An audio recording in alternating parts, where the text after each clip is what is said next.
ரமதானுக்கு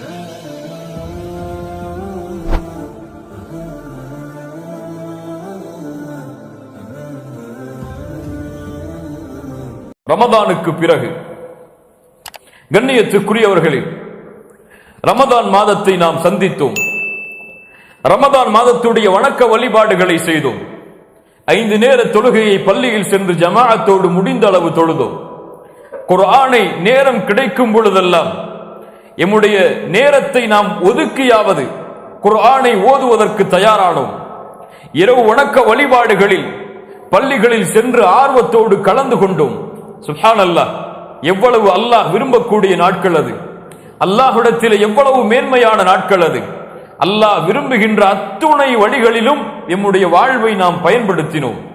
வெறும் நான் நோன்பை தாகித்திருப்பதையும் பசித்திருப்பதையும் மட்டும் நான் சொல்லவில்லை. அல்லாஹ் எதை தடுத்தானோ அதிலிருந்து முற்றிலுமாக எம்முடைய வாழ்வை விலக்கிக் கொண்டோம். அல்லாஹ் எதை விரும்பினானோ அதை எம்முடைய வாழ்வில் நாம் செயல்படுத்தினோம். அல்ஹம்துலில்லாஹ். ஆனால் ரமதான் மாதம் எம்மை கடந்துவிட்டு சில வாரங்கள் ஆகியிருக்கிறது.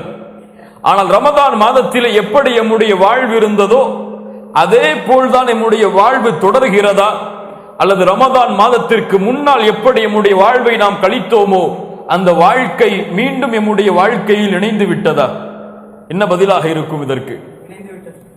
என்ன பதிலாக இருக்கும்? மீண்டும் அந்த வாழ்க்கை எம்மோடு இணைந்து விட்டது. பலருக்கு ரமதான் வந்ததென்ற நினைவே சென்று விட்டது. ரமதான் வந்ததா இல்லையா என்ற நினைவு கூட அவர்களுடைய வாழ்வில் இல்லை. அவர்கள் ரமதானில் அவர்களுடைய வாழ்வில் நினைவுக்கு வரக்கூடிய ஒரே அம்சம் ரமதானுடைய இறுதி நாள், ஈதுடைய தினம்.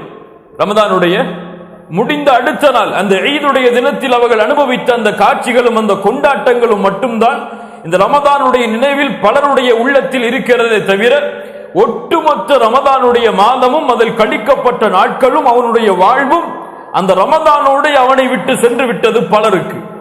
பலர் இன்னும் கொஞ்சம் காலம் ஆகும் அவர்களுக்கு மீண்டும் அவர்களுடைய பழைய வாழ்வை அவர்கள் தொடங்குவதற்கு. ரமதானுடைய அந்த ஈமான் இன்னும் அவர்களுடைய உள்ளத்தில் தொற்றிக் கொண்டிருக்கிறது. இல்ல மஷா அல்லாஹ், அல்லாஹ் பாதுகாத்தவர்களை தவிர இன்னும் பலர் இருக்கிறார்கள்.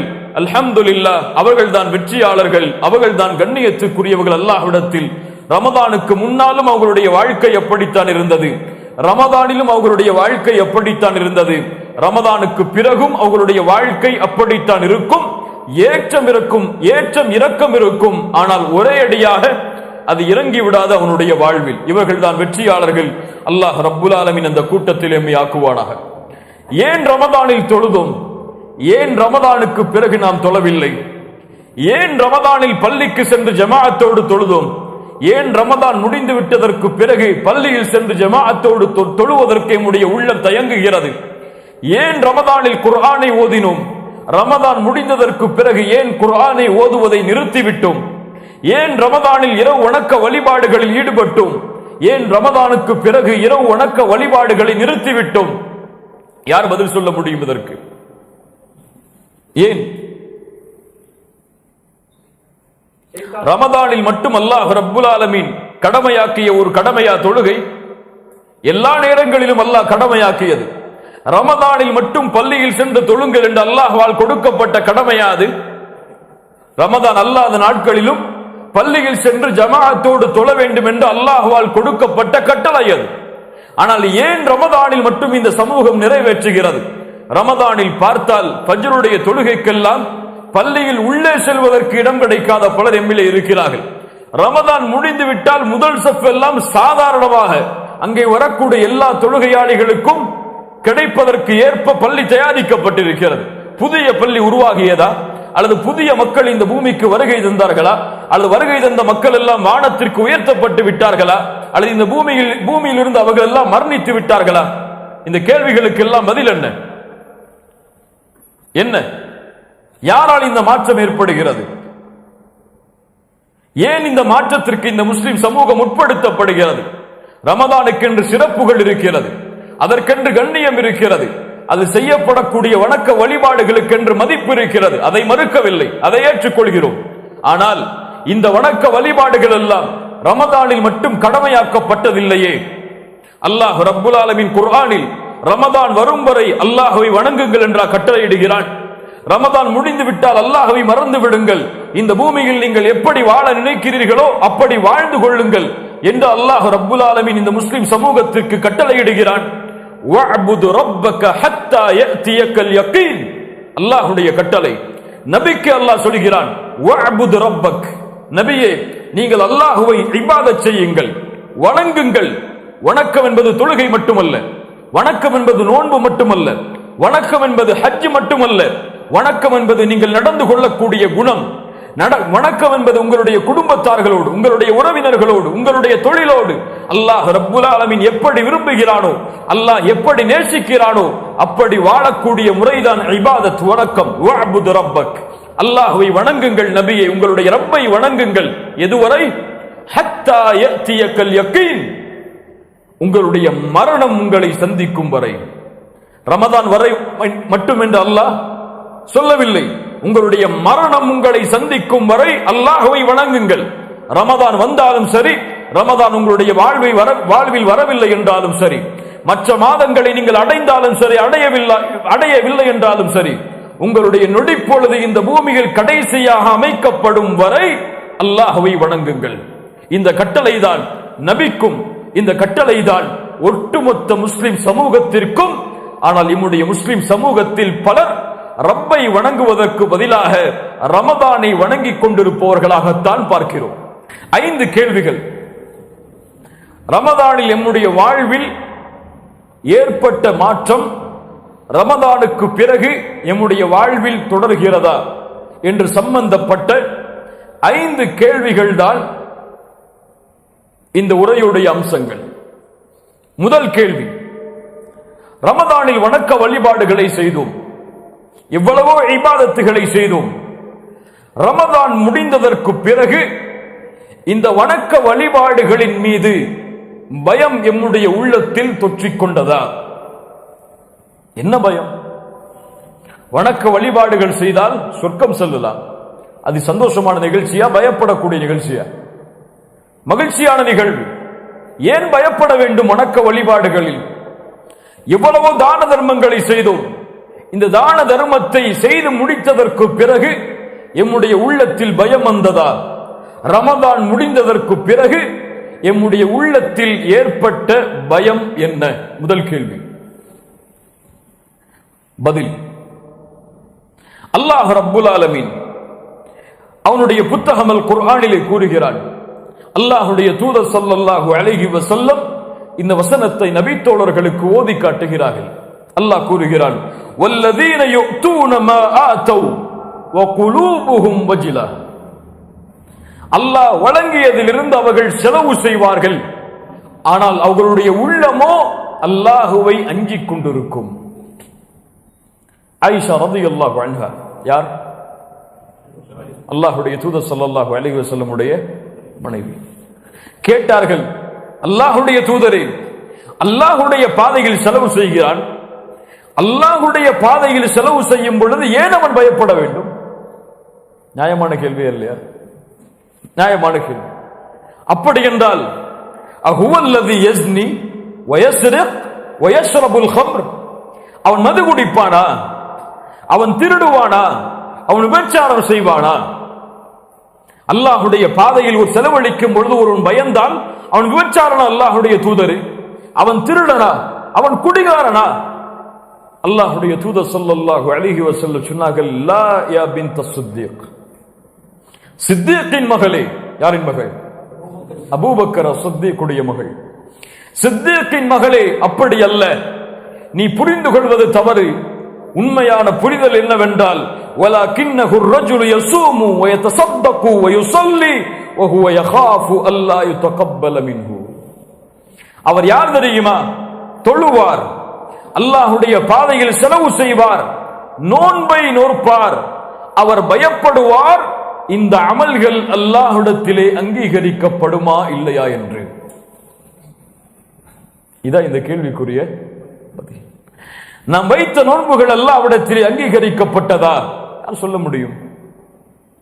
நாம் தொழுத தொழுகைகள், நாம் ஓதிய குர்ஆனுடைய திலாவா, நாம் செய்த திக்ர்கள், நாம் செய்த இரவு வணக்க வழிபாடுகள் அல்லாஹ்விடத்திலே அங்கீகரிக்கப்பட்டால்தான் மன் ஸாம ரமதான ஈமானன் வஹ்திஸாபன் குஃபிர லஹு மா தகத்தம மின் தம்பி. யார் ரமதான் மாதத்தில் ஈமானோடும் நன்மை எதிர்பார்த்தும் நோன்பை நோக்கிறாரோ அவருடைய கூலி என்ன? அவர் முன் சென்ற பாவங்கள் எல்லாம் மன்னிக்கப்படும். ரமதானில் யார் இரவுடைய நேரங்களில் ஈமானோடும் நன்மை எதிர்பார்த்தும் நின்று வணங்குகிறாரோ அவருடைய முன் சென்ற பாவங்கள் எல்லாம் மன்னிக்கப்படும். ரமதானுடைய லைலத்துல் கத்ருடைய இரவில் யார் ஈமானோடும் நன்மை எதிர்பார்த்தும் நின்று வணங்குகிறாரோ அவருடைய முன் சென்ற பாவங்கள் எல்லாம் மன்னிக்கப்படும். இது எப்போது? அல்லாஹ்விடத்திலே இந்த அமல்கள் அங்கீகரிக்கப்பட்டால். இந்த பயம் எந்த முஸ்லிமுடைய உள்ளத்தை தொற்றிக் கொண்டது? இந்த பயம் எந்த முஃமினுடைய உள்ளத்தை தொடர்ந்தது? நான் செய்த வணக்க வழிபாடுகளை அல்லாஹ் அங்கீகரிக்க வேண்டுமே, அங்கீகரித்து இந்த ரமதானுக்கு அல்லாஹ் கொடுக்க இருக்கின்ற கூலிகளை நான் பெற வேண்டுமே, அல்லாஹ் இந்த ரமதானுடைய மாதத்தில் இரவுடைய நேரத்தில் விடுதலை செய்த நரகத்தின் விடுதலையாளர்களோடு என் வாழ்வை நான் அமைத்துக் கொள்ள வேண்டுமே என்ற அச்சம் யாருடைய உள்ளத்தை, யாருடைய செயல்களை ஆட்டியது, பயப்பட வைத்தது? கண்ணியத்துக்குரியவர்களே, இந்த கேள்விக்கு பதிலை ஒருவன் அறிய வேண்டும் என்றால் அவனுடைய வாழ்வில் இன்று இருக்கக்கூடிய அமல்களோடு ரமதானை உரசி பார்க்கட்டும். யார் ரமதானுடைய வணக்க வழிபாடுகள் அல்லாஹ்விடத்திலே அங்கீகரிக்கப்பட வேண்டும் என்று பயப்படுவார்களோ அவர்கள் ரமதானுக்கு பிறகும் அந்த வணக்க வழிபாட்டை தொடர்ச்சியாக ரமதானில் செய்தது போலவே அச்சத்தோடும் பயத்தோடும் ஆதரவோடும் அந்த வணக்க வழிபாடுகளை தொடர்ந்து செய்து கொண்டிருப்பார்கள். அல்லாஹ் ரப்புல் ஆலமீன் இந்த கூட்டத்தில் எம்மையாக்கட்டும். இரண்டாவது கேள்வி, ரமதான் கொடுக்க நினைத்த நோக்கத்தை எம் வாழ்க்கையில் நாம் பெற்றுக்கொண்டோமா? ரமதான் கொடுக்க நினைத்த நோக்கம் என்ன? எதற்கு ரமதான்? தக்வாவை அடைவதற்காக, அல்லாஹ்வுடைய அச்சத்தை அடைவதற்காக, அல்லாஹ் ஏவிய செயல்களை செயல்பட்டு அல்லாஹ் தடுத்ததை விட்டு நம்முடைய வாழ்வை விலக்கிக் கொள்வதற்காக. இதுதான் ரமதானுடைய நோக்கம். பசி நோக்கம் அல்ல, தாகித்திருப்பது நோக்கம் அல்ல. என்னை பொறுத்தவரை இன்று முஸ்லிம்களில் பலர் இல்ல மஷா அல்லாஹ் பசிப்பதும் கிடையாது, தாகிப்பதும் கிடையாது. அவருடைய சஹருடைய உணவே போதுமானது அந்த ஒரு தினத்துடைய பசிக்கு. இல்ல மஷா அல்லாஹ், அல்லாஹ் பாதுகாத்தவர்களை தவிர. இப்ப இது நோக்கம் அல்ல. ரமதானுடைய உண்மையான நோக்கம் தக்குவா. இந்த தக்குவாவை நாம் அடைந்தோமா? அல்லாஹ்வின் அச்சத்தை எம்முடைய உள்ளம் இந்த நேரத்தில் சுமந்து கொண்டிருக்கிறதா? அல்லாஹ்வுடைய பயம் எம்முடைய வாழ்வை ஆட்டி படைக்கிறதா? அல்லாஹ் ஏவிய செயல்களை செயல்படுத்த வேண்டும் என்ற எண்ணம், அல்லாஹ் தடுத்ததை எம்முடைய வாழ்வில் விலக்கிக் கொள்ள வேண்டும் என்ற நோக்கம் எம்முடைய வாழ்வில் பிரதிபலிக்கிறதா? தக்குவா என்பது மேலே சொல்லியதை போல தாடிகளை வளர்ப்பது அல்ல. தாடி இல்லாதவரும் தக்குவாவோடு இந்த பூமியில் வாழலாம். இல்ல மஷா அல்லாஹ், அல்லாஹ் பாதுகாத்தவர்களை தவிர. ஆடைகளை மாற்றாதவரும் அல்லாஹ்வுடைய அச்சத்தோடு இந்த பூமியில் வாழலாம், வாழ்ந்து கொண்டிருக்கிறார்கள். ஆனால் இது மாற்றமல்ல, உள்ளத்தில் ஏற்படக்கூடிய மாற்றத்தை ذَلِكَ وَمَن يُعَظِّمْ شَعَائِرَ اللَّهِ فَإِنَّهَا مِن تَقْوَى الْقُلُوبِ. தக்குவா என்பது உள்ளம் சம்பந்தப்பட்டது. அல்லாஹ் ரப்புல் ஆலமீன் அதைத்தான் சொல்கிறான். அல்லாஹ்வுடைய அத்தாட்சிகளுக்கு கண்ணியத்தை அளிப்பவர்கள் உள்ளத்தில் தக்குவாவை சுமப்பவர்கள். அல்லாஹ் ரப்புல் ஆலமீன் கூறுகிறான், லா யனாலல்லாஹு லுஹூமுஹா வலா திமாஉஹா. நீங்கள் அறுத்து பலியிடுகின்ற அந்த ஆடுகளின் இரத்தங்களோ மாமிசங்களோ அல்லாஹ்வை அடைவது கிடையாது. உங்களுடைய உள்ளத்தில் இருக்கக்கூடிய தக்குவாதான் அல்லாஹ்வை அடைகிறது. அல்லாஹ்வுடைய தூதர் ஸல்லல்லாஹு அலைஹி வஸல்லம், ரசூல்மார்களின் தலைவர், முவஹிதுகளின் தலைவர் முஹம்மது ரசூலுல்லாஹ் ஸல்லல்லாஹு அலைஹி வஸல்லம் அவர்கள் தங்களுடைய கரத்தை உள்ளத்தில் சுட்டிக்காட்டி சொன்னார்கள், அத்தக்வா ஹாஹுனா, அத்தக்வா ஹாஹுனா, அத்தக்வா ஹாஹுனா. அல்லாஹ் உங்களுடைய தோற்றங்களையோ உங்களுடைய உருவங்களின் அமைப்பையோ அல்லாஹ் ரப்புல் ஆலமீன் பார்ப்பதில்லை. அல்லாஹ் உங்களுடைய உள்ளத்தில் இருக்கும் தக்குவாவை தான் பார்க்கிறான். தக்குவா இங்கே இருக்கிறது, தக்குவா இங்கே இருக்கிறது, தக்குவா இங்கே இருக்கிறது என்று அல்லாஹ்வுடைய தூதர் முஹம்மது ரசூலுல்லாஹ் ஸல்லல்லாஹு அலைஹி வஸல்லம் அவர்கள் சொன்னார்கள். இந்த தக்குவா நம்முடைய வாழ்வில் இந்த ரமதானின் மூலமாக பெறப்பட்டிருந்தால் இந்த நோன்புகள் அங்கீகரிக்கப்பட்டு இந்த நோன்புடைய கூலியாக அல்லாஹ் இதை எமக்கு கொடுத்திருந்தால் பாவங்களின் மீதுள்ள பயம் எம்முடைய வாழ்வில் அதிகமாக எல்லையை மீறி இருக்கும். ஆனால் ரமதானில் இருந்த பாவங்களின் பயம் ரமதானுக்கு பிறகு சென்று விட்டதென்றால் இல்ல மஷா அல்லாஹ், அல்லாஹ் பாதுகாத்தவர்களை தவிர எம்முடைய நோன்புகளும் எம்முடைய வணக்க வழிபாடுகளும் வெறும் சடங்குகளாகவே ஆக்கப்பட்டிருக்கும். அல்லாஹ் ரப்புல் ஆலமீன் அப்படிப்பட்ட அமல்களை விட்டு எம்மை அல்லாஹ் பாதுகாப்பானாக. கண்ணியத்துக்குரியவர்களே, அப்துல்லா இப்னு மஸ்ஊத் ரலியல்லாஹு அன்ஹு அவர்கள் சொன்னார்கள், ஒரு முஃமினுடைய உள்ளத்தின் தக்குவா பயம் எப்படி இருக்கும் என்றால் பாவங்களில் ஒரு முஃமின் பாவங்களை பார்ப்பான். ஒரு மலையில் அவன் நிற்கும் பொழுது அவன் மீது ஒரு பாறை உருண்டோடி வருவதைப் போல ஒரு பாவத்தை செய்யும் பொழுது அவன் பயப்படுவான். அப்படி ஒரு முனாஃபிக் பாவத்தை பயப்படுவான். அவனுடைய மூக்கில் ஒரு ஈ உட்கார்ந்து சென்றால் எந்த உணர்வு இருக்குமோ அந்த உணர்வோடு. சுப்ஹானல்லாஹ், எப்படிப்பட்ட செய்தி பாருங்கள். என்ன சொல்கிறார்கள் அல்லாஹ்வுடைய தூதருடைய நபித்தோழர், ஒரு முஃமினுடைய பாவத்தின் பயம் அவன் உயிர் பிரிவதை போன்றிருக்கும். பாவத்தை செய்து முடித்ததற்கு பிறகு பதறுவான், அவன் பயப்படுவான். ஒரு தொழுகையை விட்டு அவன் எழுந்திருந்தால் அவனுடைய வாழ்க்கை முழுவதும் மரணத்தின் பயம் சூழ்ந்து கொள்ளும். ஃபஜ்ருடைய தொழுகையை தொழாமல் உறங்கி காலை சூரியன் உதயமானதற்கு பிறகு அவன் விழித்தெழுந்தால் அவன் தடுமாறுவான் தன்னுடைய வாழ்வில். அவனுடைய உள்ளம் அந்த பயத்தால் ஆட்டி படைக்கும். இந்த செயலுக்கு நாளை மறுமையில் அல்லாஹ் என்னை விசாரித்தால் என்ன பதிலை சொல்லுவேன் என்ற பயம் அவனுடைய உள்ளத்தை சூழ்ந்து கொள்ளும். ஆனால் முனாஃபிக் யார்? எழுவான், சரி சூரியன் உதயமான விட்டது, சரி இன்னும் குளித்து விட்டு நேரம் வந்ததற்கு பிறகு நம் ஆபீஸிற்கு செல்வதற்கு முன்னால் தொழுது விட்டு போவோம் என்று சர்வ சாதாரணமாக தன்னுடைய வாழ்வை அமைத்துக் கொள்வான். இது யாருக்கும் உள்ள வித்தியாசம். இது முஃமினுக்கும் முனாஃபிக்கிற்கும் உள்ள வித்தியாசம். நாம் இந்த நிலையில் இருக்கிறோம். எந்த நிலையில் நம்முடைய வாழ்வை நகர்த்தி கொண்டிருக்கிறோம்? எம்முடைய முஸ்லிம்கள் இன்று பாவங்களை செய்வதற்கு தங்களை ஆர்வப்படுத்திக் கொள்கிறார்கள். பாவங்களில் செய்வதை யாரும் தடுக்க கூடாது என்ற எண்ணம் அவர்களுடைய உள்ளத்தை சூழ்ந்து கொள்ளுகிறது. இல்ல மஷா அல்லாஹ், உதாரணத்தை இந்த நேரத்திலே சொன்னால் உதாரணம் பொருத்தமாக இருக்கும். முஸ்லிம் சமூகத்திலே இன்று பல வாலிபர்கள், பல முஸ்லிமான ஆண்களும் பெண்களும், குறிப்பாக கல்லூரிகளிலே படிக்கக்கூடிய பெரும்பான்மையான வாலிபர்கள் இன்றைய தினம் எதற்கு முன்னால் இருக்கிறார்கள்? சர்வ சாதாரணம் அதுவெல்லாம். இதையெல்லாம் தடுத்தால் அவர் யார்? அவருக்கு ஒரு எதிரி போல, அவருக்கு அது விரும்பத்தகாதது போல. இந்த உலகத்தில் யாரும் செய்யாத குற்றத்தை நாங்கள் செய்துவிட்டோம் என்ற எண்ணம் அவர்களுடைய உள்ளத்தில் குடிகொள்கிறதே தவிர இதை அல்லாஹ் விரும்புவானா என்ற எண்ணம் அவர்களுடைய உள்ளத்திலிருந்து முற்றிலுமாக எடுக்கப்பட்டு விட்டது. இல்லையா? நான் செய்யக்கூடிய இந்த செயல் என் ரப்புக்கு பிடிக்குமா? என் ரப்பு இதை விரும்புவானா? நான் பார்த்து கொண்டிருக்கக்கூடிய காட்சிகளோடு என் ரப்பு என்னை பார்ப்பதை ஏற்றுக்கொள்வானா என்ற பயம் எம்முடைய முஸ்லிம் சமூகத்துடைய வாலிபர்களான ஆண்கள் பெண்கள் எல்லோருடைய உள்ளத்திலிருந்தும் எடுக்கப்பட்டு விட்டது. இல்ல மஷா அல்லாஹ், அல்லாஹ் பாதுகாத்தவர்களை தவிர. நான் நரகத்தை காட்டியவர்களுக்கு எச்சரிக்கை செய்யவில்லை. நீங்கள் செய்தால் அழிந்து விடுவீர்கள், நரகம் செல்லுவீர்கள் என்றெல்லாம் நான் உங்களை கூறி பயமுறுத்தவில்லை. அவர்களை அப்படி சொல்லவும் நான் அவசியப்படவில்லை. அவர்களுக்கு அவர்களிடத்திலே கேட்கக்கூடிய ஒரே கேள்வி இதுதான்: நீங்கள் யாரை ரப்பாக எண்ணுகிறீர்களோ, யாரை முஹம்மது ரசூல் என்று சாட்சி சொல்லுகிறீர்களோ, அந்த ரப்பும் அந்த முஹம்மது ரசூலும் உங்களை இந்த நிலையில் பார்ப்பதை விரும்புவார்களா மாட்டார்களா? மட்டும் பதில் சொல்லு, வேற எதுவுமே வேணாம்.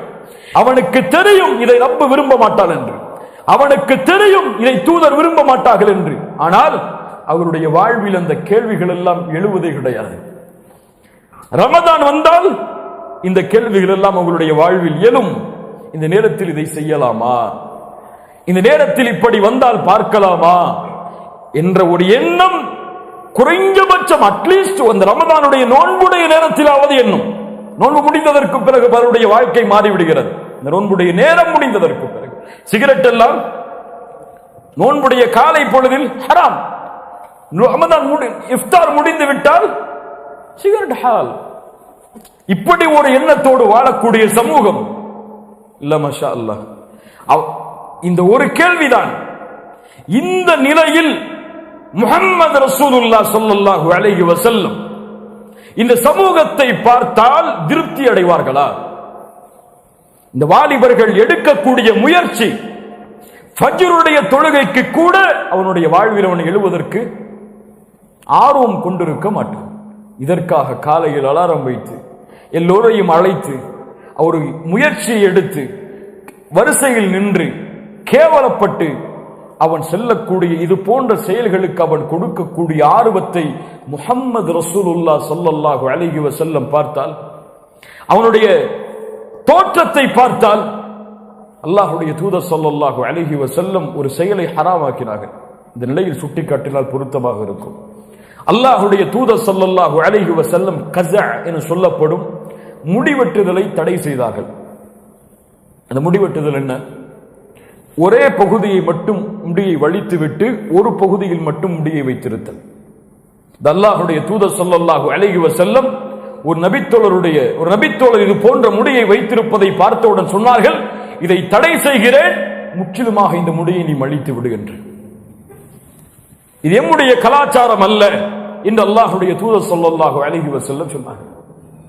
இதே நிலையில் ஒருவன் மரணமாகிறான். இது போன்ற முடிகளை வெட்டி ஒருவன் மரணமாகிறான்.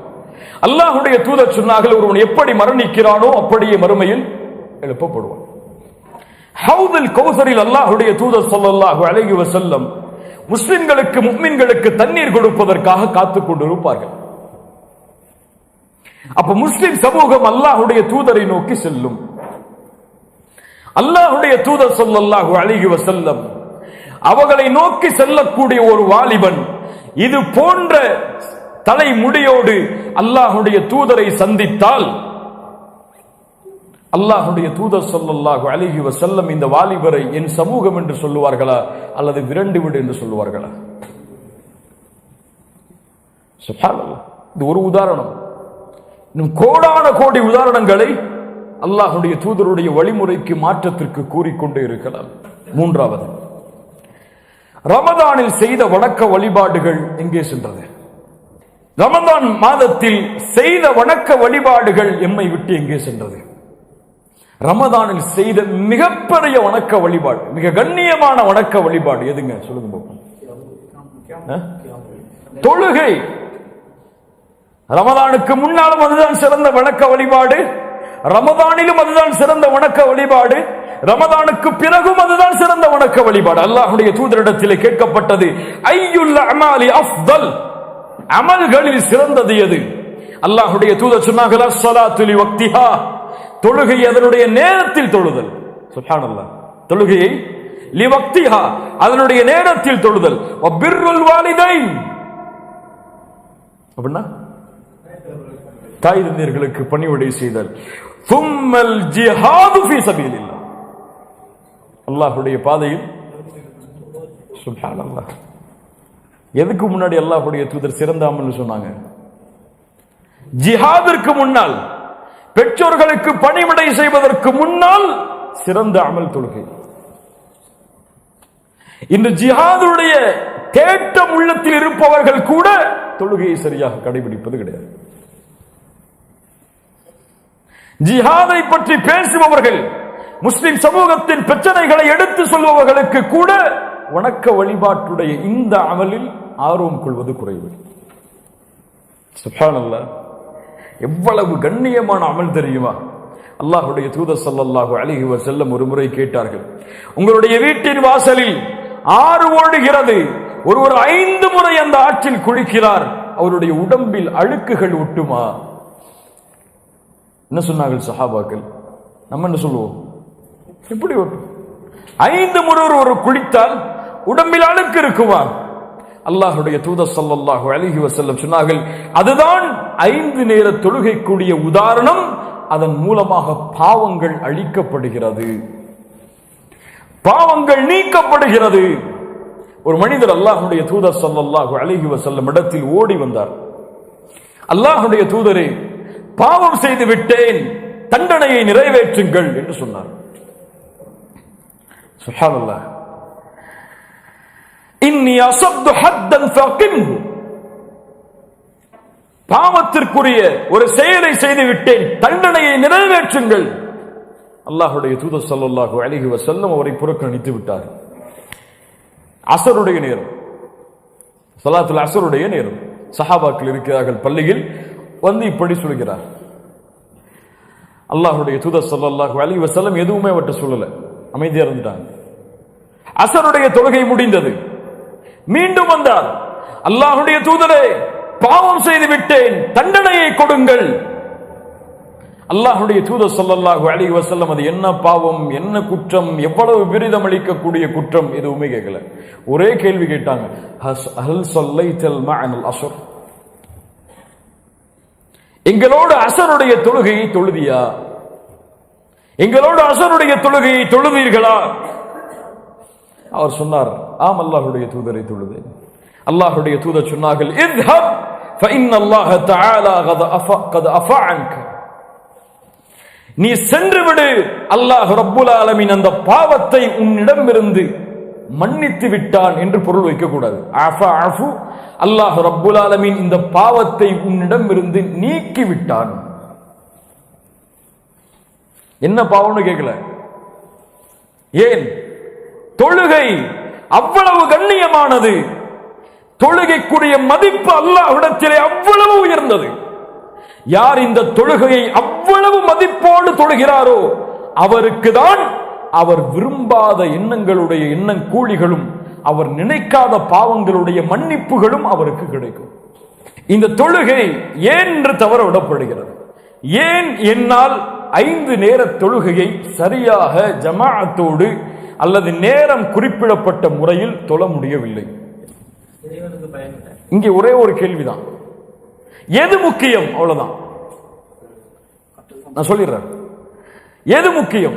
இந்த கேள்விக்கு பதில் தெரிஞ்சா நம்முடைய வாழ்க்கையில் எது முக்கியம் எனக்கு தெரியும், உங்களுக்கு தெரியும். ஒரு தொழில் நடந்து கொண்டிருக்கிறது, ஒரு மீட்டிங், உலகத்தில் இருக்கும் எல்லா வல்லுநர்களும் ஒன்று சேரக்கூடிய ஒரு சபை. அங்கே எனக்கும் ஒரு அமர்வு, உட்கார்ந்து கொண்டிருக்கிறேன்.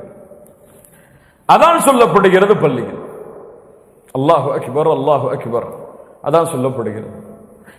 இந்த நேரத்தில் என் உள்ளத்தில் ஒரு கேள்வி வருகிறது.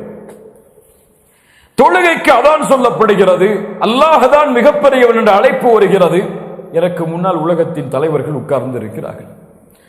இந்த நேரத்தில் நான் தொழுகையை முற்படுத்துவதா, அதைவிட சொல்ல வேண்டும் என்றால் அல்லாஹ்வின் கட்டளையை முக்கியத்துவப்படுத்துவதா அல்லது இந்த தொழிலை முக்கியத்துவப்படுத்துவதா? இந்த 2 தான் கேள்வி. யார் தொழிலை முக்கியத்துவப்படுத்துகிறார்களோ அவர்கள் விரும்பினாலும் விரும்பவில்லை என்றாலும் அவர்கள் அல்லாஹுவை விட, அல்லாஹ்வின் கட்டளையை விட தொழிலுக்கு தான் தங்களுடைய வாழ்வில் முக்கியத்துவத்தை ஏற்படுத்தி வைத்திருக்கிறார்கள். யார் அந்த அமர்வை விட்டு எழுந்து தொழுகைக்குரிய நேரம் முடிவதற்கு முன்னால் தொழுகைக்காக அந்த அமர்வை புறக்கணித்து செல்கிறாரோ அல்லது அனுமதி கேட்டு செல்லுகிறாரோ, கண்ணியமான முறையில் சென்று தொழுது வருகிறாரோ, இவர் தொழுகைக்கு முக்கியத்துவத்தை கொடுப்பவர். அதாவது அல்லாஹ்வுடைய கட்டளைக்கு முக்கியத்துவத்தை தருபவர். என் வாழ்வில் வரக்கூடிய எல்லா நிலையிலும் இதை பொறுத்து பார்த்தால் என் ரப்பு எனக்கு முக்கியமா, என்னை படைத்தவன், பரிபாலிப்பவன், உணவளிப்பவன், இந்த வாழ்வாதாரத்திற்கு சொந்தமானவன், இவன் எனக்கு மிகப்பெரியவனா, அல்லது என் தொழில், என் வருமானம், என் குடும்பம், என் திருவிழா, என் வீட்டு நிகழ்ச்சிகள், இது என்னுடைய வாழ்வில் மிகப்பெரியதா என்ற கேள்விக்குரிய பதில் அல்லாஹ் மிகப்பெரியவன் என்று யாருடைய உள்ளத்தில் எழுகிறதோ அவர்கள்தான் வெற்றியாளர்கள். யாருடைய உள்ளத்தில் இழவில்லையோ அவர்கள்தான் நஷ்டவாளிகள், தோற்றவர்கள். வாழ்வின் யதார்த்தத்தை, உண்மையை அறியாதவர்கள், ஷைத்தானுக்கு தன்னை அடிபணிய வைத்த முற்றிலுமான அடிமைகள். அல்லாஹ் ரப்புல் ஆலமீன் அந்த கூட்டத்தில் இருந்து நம்மை பாதுகாப்பானாக. வாழ்வில் ஒரு 10 நிமிஷத்தை கூட ரப்புக்காக ஒதுக்க முடியாத நஷ்டவாளிகளை விட வேறு யார் நஷ்டவாளிகள்? ஒரு 5000 திர்ஹம் அல்லது 10,000 திர்ஹம் சம்பளத்தை கொடுக்கிற ஒரு முதலாளிக்காக ஒரு நாளில் எத்துணை நேரத்தை அவர் ஒதுக்க சொன்னாலும் ஒதுக்க தயார். இன்று நோயை என் ரப்பு கொடுத்தால் அவனை தவிர யார் நீக்க முடியும்? எவ்வளவு கோடிகளை செலவழித்தாலும் அந்த நோயை என் ரப்பை தவிர யாரும் நீக்க முடியாது என்று நம்பிக்கை கொண்டிருக்கக்கூடிய முஸ்லிம் ஏன் ரப்புக்காக அந்த நேரத்தை அவன் இழப்பதற்கு தயாராகவில்லை? இந்த கேள்விகளுக்கெல்லாம் பதில் இல்லை. எவ்வளவு முறை கேட்கப்பட்டாலும், இன்று கேட்கப்பட்டால் நாளை துஹருடைய தொழுகைக்கு இந்த கேள்வி நம்முடைய உள்ளத்திலே வராது. நப்சுல் அம்மாரா, நித்திக்கக்கூடிய உள்ளம் நம்முடைய உள்ளத்தில் இல்லை. ஏன் செய்கிறாய், எதற்கு செய்கிறாய், அல்லாஹ் பார்க்கிறானே, செய்யலாமா செய்யக்கூடாதா என்ற ஒரு எண்ணமே நம்முடைய உள்ளத்தில் ஏற்படுவது கிடையாது. சகோதரர் கூறியது போல, கல்லா பல் துஹிப்பூனல் ஆஜிலத வ ததரூனல் ஆகிரா, நீங்கள் உலகத்தை தான் விரும்புகிறீர்கள்.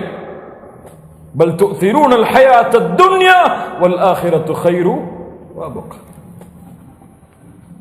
பல் இன்ன ஹாஉலாஇ யுஹிப்பூனல் ஆஜிலா வ யதரூன வராஅஹும் யௌமன் ஸகீலா. குர்ஆனுடைய பல வசனங்கள் சொல்கிறது, அவர்கள் உலகத்தை தான் விரும்புகிறார்கள். என்னதான் பேர் வச்சுக்கட்டும், என்னதான் முகத்தை மாத்திக்கட்டும், என்னதான் ஆடைய மாத்திக்கட்டும், அவங்க தேடுதல் ஃபுல்லா துன்யா, அவ்வளவுதான். அவங்களுக்கு மறுமை எல்லாம் பொருட்டே கிடையாது. வட்டி ஹராம் தெரியும், ஆனால் சம்பாத்தியம் வரும் என்பதற்காக அதில் இருப்பான். அவனுக்கு ஆகிரத்தை பத்தி எல்லாம் கவலை கிடையாது. எவ்வளவுதான் வட்டியை பத்தி சொன்னாலும் அவன் கவலையே பட மாட்டான். இன்னைக்கு வட்டியை பத்தி சொன்னா அடுத்த நிமிஷம் கிரெடிட் கார்டை போய் கிழிச்சிட்டு இருப்பான். அவன் வாழ்க்கையை படித்தான். அவன் மாற வேண்டும் என்ற எண்ணமே அவனுக்கு ஏற்படுவது கிடையாது. எப்படி மாற்றுவான் தன்னை? சுப்ஹானல்லாஹ். அல்லாஹ் ரப்புல் ஆலமீன் நம்மை பாதுகாப்பானாக. நம்முடைய சமூகத்தின் நிலைமை எப்படி மாறிவிட்டது. அல்லாஹ்வுடைய தூதர் இந்த ஒரு குழப்பம் வரும் என்று சொன்னார்கள். உள்ளம் பாவம் செய்யும் பொழுது கருப்பு புள்ளியிடப்படுகிறது. அது பாவம் நிரம்பும் பொழுது அந்த உள்ளம் கருப்பாகவே மாறிவிடுகிறது. அவனுக்கு எந்த நன்மையும் தெரியாது, எந்த தீமையும் தெரியாது. தூதர் சொன்ன வார்த்தை அது. எந்த நன்மையும் அவனுக்கு புரியாது, எந்த பாவமும் புரியாது. அவன் வாழ்க்கை துன்யா துன்யா துன்யா ஓடுவான். ரமதான் வந்தால் வாழ்வை கொஞ்சம் மாற்றுவான். ரமதான் முடிந்து விட்டால் மீண்டும் அதை தொடர்வான். அல்லாஹ் ரப்புல் ஆலமீன் நம்மை பாதுகாப்பானாக. இது போன்று குர்ஆனுடைய திலாவத், நோன்புகள், கியாமுல் லைல், இந்த வணக்க வழிபாடுகள் எல்லாம் எம்மை விட்டு கொஞ்சம் கொஞ்சமாக நீங்கிக் கொண்டிருக்கிறது. நான்காவது கேள்வி, ரமதான் தக்குவாவோடு சேர்ந்து மாற்ற நினைக்கின்ற உண்மையான மாற்றத்தின் மாற்றம் நம்முடைய வாழ்வில் ஏற்பட்டதா? ஒவ்வொரு வணக்க வழிபாட்டுக்குரிய காரணம் என்ன?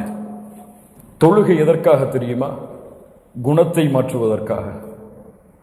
நோன்பு எதற்காக தெரியுமா? குணத்தை மாற்றுவதற்காக. ஜகாத் எதற்காக தெரியுமா? குணத்தை மாற்றுவதற்காக. ஹஜ் எதற்காக தெரியுமா?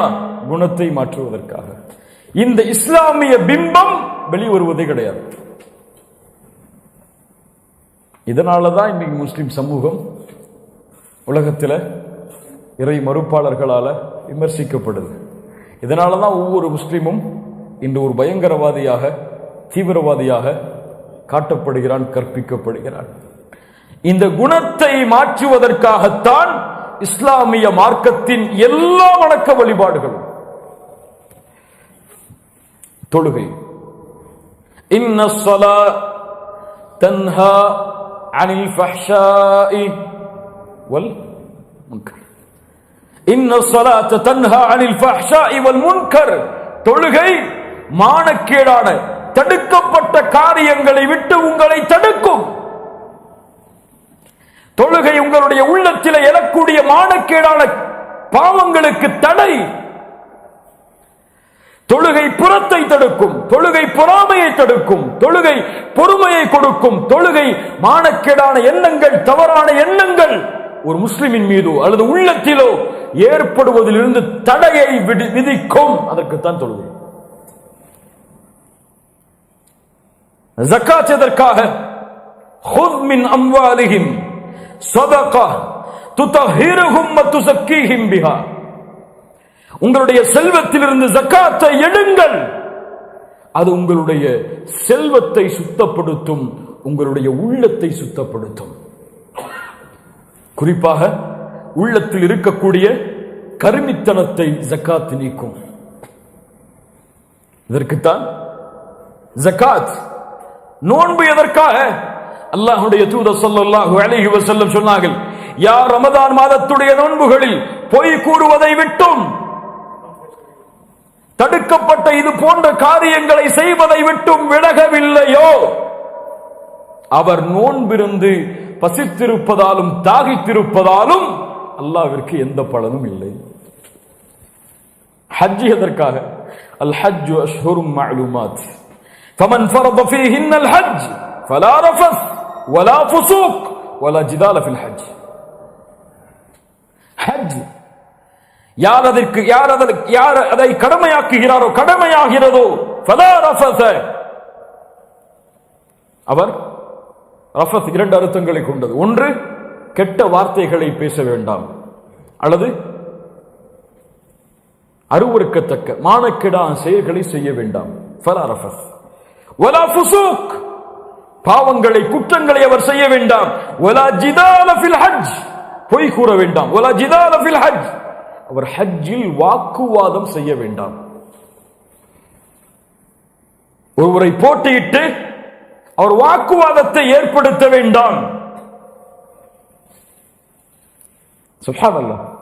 இப்ப இந்த வணக்க வழிபாடுகளுக்குரிய உள்நோக்கம் அல்லாஹ் ஏற்படுத்த நினைப்பது எதைத்தான்? உள்ளங்களில் ஏற்படக்கூடிய மாற்றம், குணங்களில் ஏற்படக்கூடிய மாற்றம். தொழுகையில் சஃபில் கூட நீங்கள் கால்களையும் சேர்த்து வையுங்கள். பிரித்து வைத்தால் அதன் மூலமாக ஒரு சமூகம் பிளவுபடும். ஒரு சின்ன விஷயத்தில் கூட அல்லாஹ்வுடைய தூதர் ஸல்லல்லாஹு அலைஹி வஸல்லம் அந்த ஒன்றைத்தான் ஏற்படுத்த நினைத்தார்கள். எல்லா வணக்க வழிபாடுகள் அதற்காகத்தான் அல்லாஹ்வுடைய தூதர் ஸல்லல்லாஹு அலைஹி வஸல்லம் சொன்னார்கள், புஇஸ்து லிஉத்தம்மிம மகாரிமல் அக்லாக். நான் இந்த பூமியில் அனுப்பப்பட்ட காரணமே குணங்களை சீர்படுத்துவதற்காகத்தான். ஆனால் இன்று தொழுகை இருக்கும், ஹஜ் இருக்கும், ஹாஜியாராக இருப்பார்.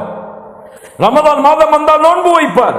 ரமதான் முடிந்து விட்டால் திங்கட்கிழமை நோன்பு வைப்பார், வியாழக்கிழமை நோன்பு வைப்பார், மாதத்தின் 3 நாட்கள் நோன்பு வைப்பார், கியாமுல் லைலை தொழுவார். ஆனால் அவருடைய வாழ்வில் இருக்கும் குணம், பொய் பேசுவார், புறம் பேசுவார், வியாபாரத்தில் மோசடி செய்வார், வட்டியை கலப்பார், பிறருக்கு அநீதம் செய்வார், ஏற்றத்தாழ்வு பார்ப்பார், பணக்காரன் ஏழை என்ற வித்தியாசம் பார்ப்பார், எல்லாம் இருக்கும். இவர் தொழுது என்ன பலன்? அல்லாஹ்வுடைய தூதர் ஸல்லல்லாஹு அலைஹி வஸல்லம் அவர்களிடத்திலே ஒரு முறை கேட்கப்பட்டது, அல்லாஹ்வுடைய தூதரே இந்த ஹதீஸை கொஞ்சம் கேளுங்க. இன்ன ஃபுலானா, ஒரு பெண் இருக்கிறாள், அந்த பெண் இரவுடைய தொழுகையை தொழுகிறாள். தொழுகிறாங்கன்னு சொல்லல, ஏன் தொழுதாதான் இரவு வணக்கத்தை அவர் செய்வார். இரவு வணக்கத்தை தொழுகிறாள், நோன்பு வைக்கிறாள், ஆனால் அண்டை வீட்டாருக்கு நோவினை செய்கிறாள். நமக்கு பெரிய குற்றமா இது? நம்மளை பொறுத்த வரைக்கும் பெரிய குற்றமா? தொழுகிறாள், இரவு வணக்கம், நோன்பு வைக்கிறாள், எவ்வளவு பெரிய வணக்க வழிபாடுகள்.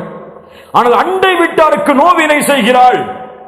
முஸ்லிம் சமூகம் படித்துக் கொள்ளட்டும் இந்த ஹதீஸில் இருந்து எதை அவர்களுடைய வாழ்வில் அவர்கள் மாற்ற வேண்டும் என்பதை. நான் இந்த ஒட்டுமொத்த உரையிலையும் ஒரே ஒரு சுருக்கத்தை மறுபடியும் விதைச்சிட்டே இருக்கேன். அது பலருக்கு புரியும், பலருக்கு புரியாது. இறுதியாக வரும்பொழுது மொத்தமா விளக்குறேன். ஆனால் அவள் அண்டை வீட்டாருக்கு நோவினை செய்கிறாள். அல்லாஹ்வுடைய தூதர் ஸல்லல்லாஹு அலைஹி வஸல்லம் சொன்னார்கள், லா கைர ஃபீஹா ஹிய மின் அஹ்லின் நார். அவளிடத்திலே எந்த நன்மையும் இல்லை, அவள் நரகத்தை சார்ந்தவள். எதுக்கு சொல்லுவாங்க? இரவு வணக்கத்தை தொழுதாலும், இபாதத்தில் அவர் தன்னை சரிபடுத்தினாலும், மனிதர்களோடு நடந்து கொள்ளக்கூடிய முறையில் அவர் தன்னை சரிபடுத்தவில்லை என்றால் அவளிடத்திலே எந்த நன்மையும் இல்லை, அவள் நரகத்தை சார்ந்தவள். இன்னொரு மனிதர், இன்னொரு பெண், துஸல்லியல் மக்தூபா, கடமையான தொழுகையைத்தான் தொழுகிறாள். பெரிய வணக்க வழிபாடுகள்லாம் எதுவுமே கிடையாது. ஆனால் ஏதோ சில சதக்காக்களை அவர்கள் முடிந்த அளவு கொடுக்கிறாள். கடமையான ஜக்காத்தை கொடுக்கிறாள்.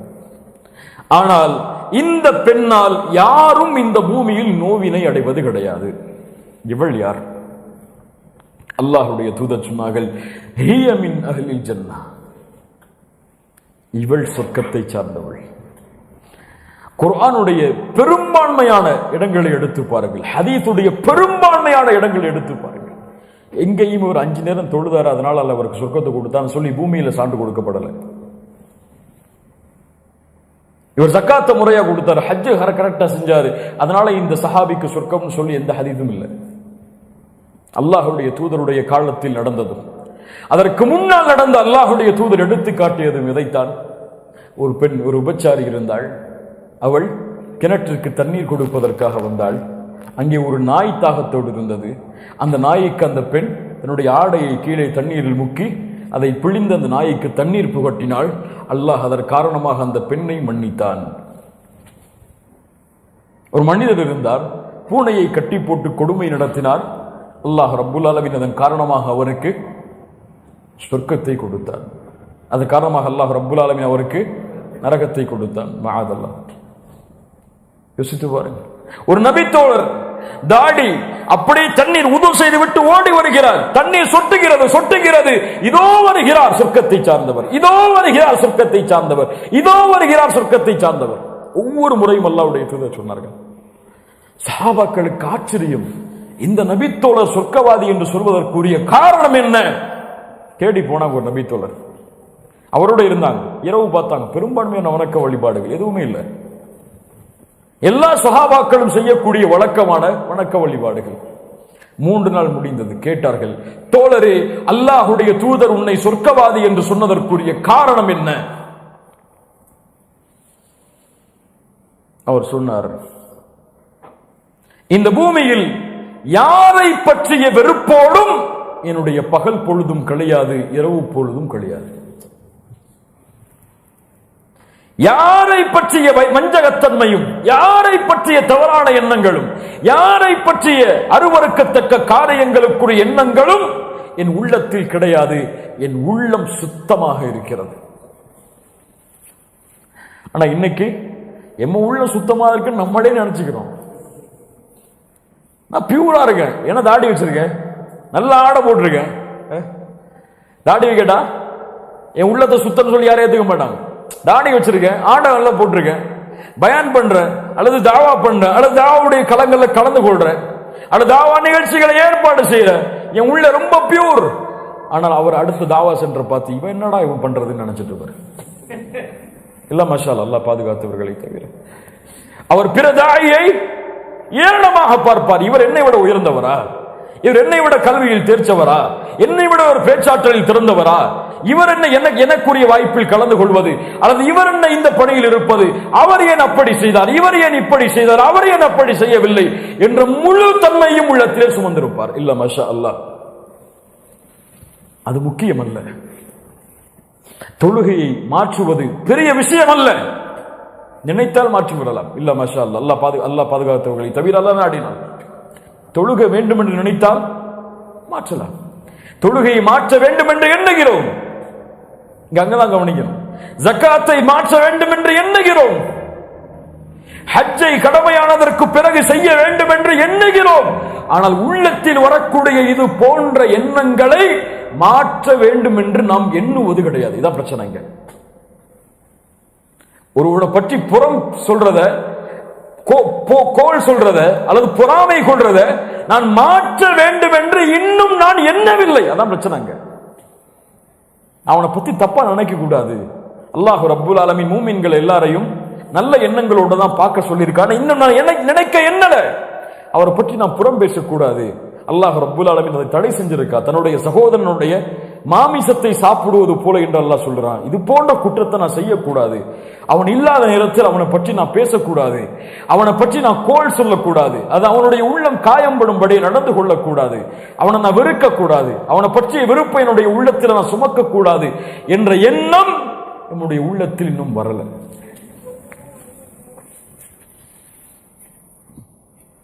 அல்லாஹ் ரப்புல் ஆலமீன் நம்மை பாதுகாப்பானாக.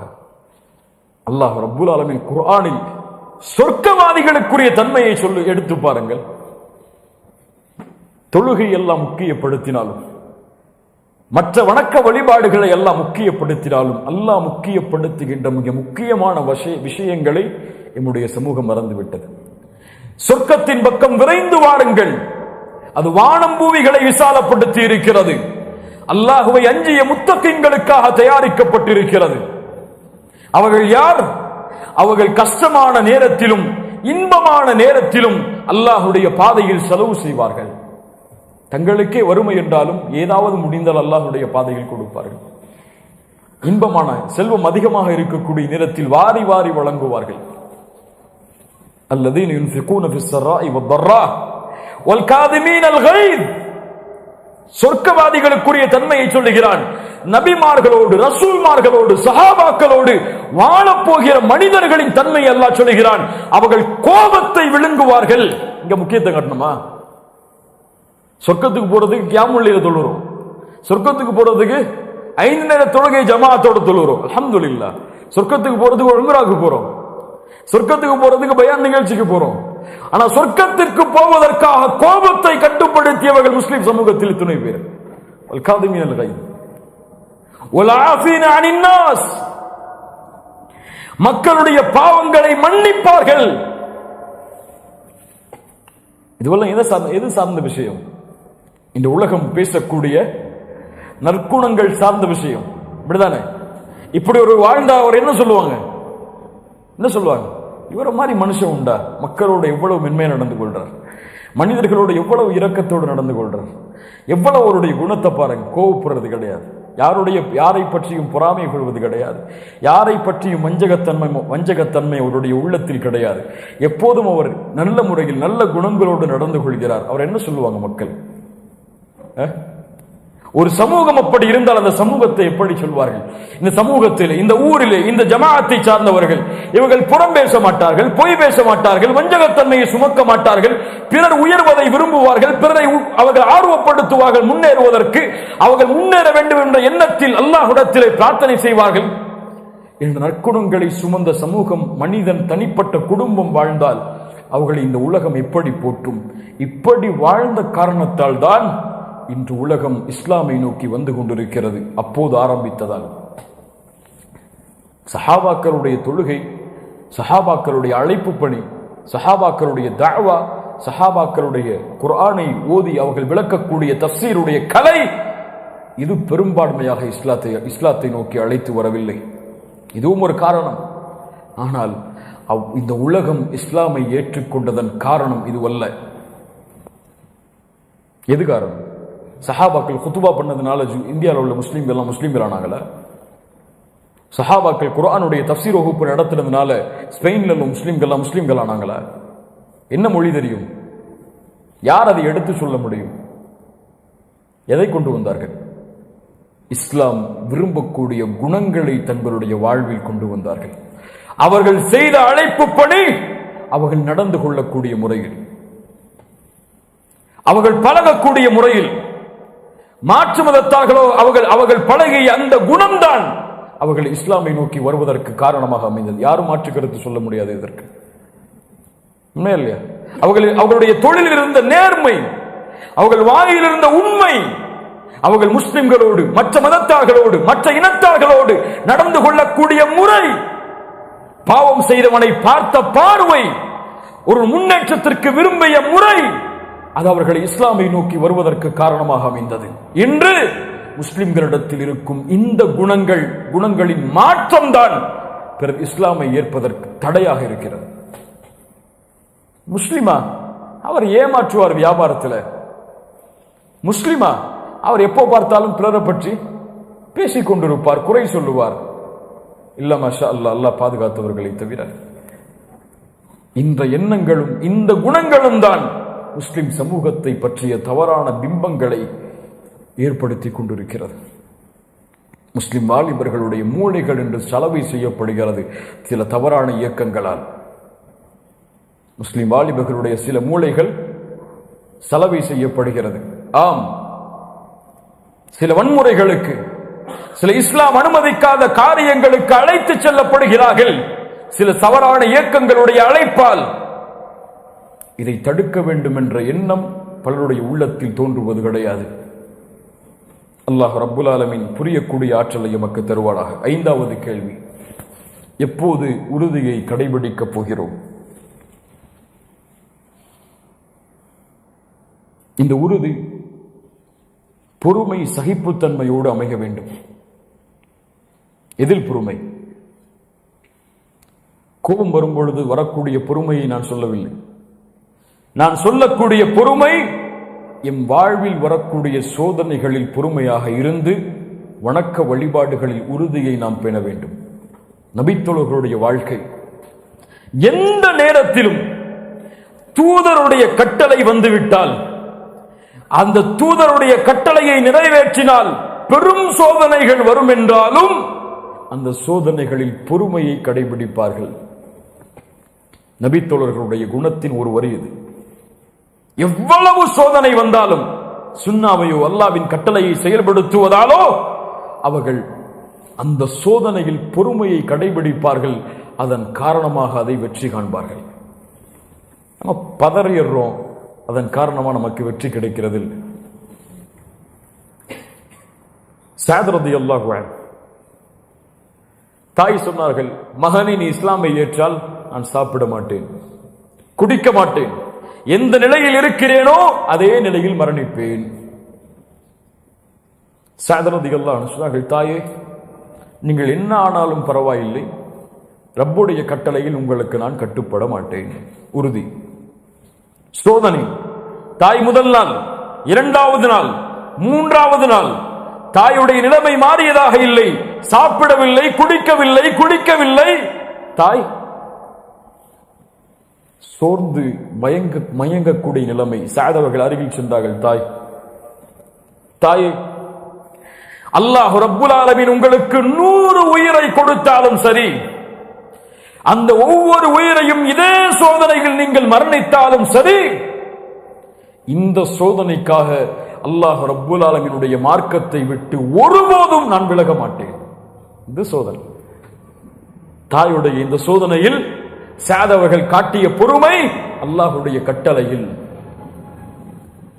அபூ உபைதா ரலியல்லாஹு அன்ஹு ஷாமிற்கு உமர் இப்னுல் கத்தாபால் அனுப்பப்படுகிறார்கள். ஷாம் தேசத்திலே தாஊன் பரவுகிறது, பரவக்கூடிய நோய். உமர் இப்னுல் கத்தாப் ரலியல்லாஹு அன்ஹு அபூ உபைதாவை அந்த இடத்திலிருந்து அழைத்து வர வேண்டும் என்று விரும்புகிறார்கள். பரவக்கூடிய நோய் இருக்கக்கூடிய நிலையில் அபூ உபைதா அந்த நோய்க்கு ஆள்பட்டு மரணித்து விடக் கூடாது, மதீனாவிற்கு அபூ உபைதாவை அழைத்து வந்து விட வேண்டும் என்று உமர் அவர்கள் விரும்புகிறார்கள். கடிதம் எழுதுகிறார்கள். அபூ உபைதா, ஆட்சி பொறுப்பை இந்த நபித்தோழருக்கு ஒப்படைத்து விட்டு நீ மதீனாவை நோக்கி வந்து சேரும். உமரின் கடிதம். அபூ உபைதாவிற்கு கடிதம் வந்தவுடன் மறுபடியும் கடிதம் எழுதினார்கள் உமருக்கு. உமரே, உங்களின் நோக்கத்தை நான் அறிகிறேன், உங்களின் நோக்கத்தை நான் அறிகிறேன்.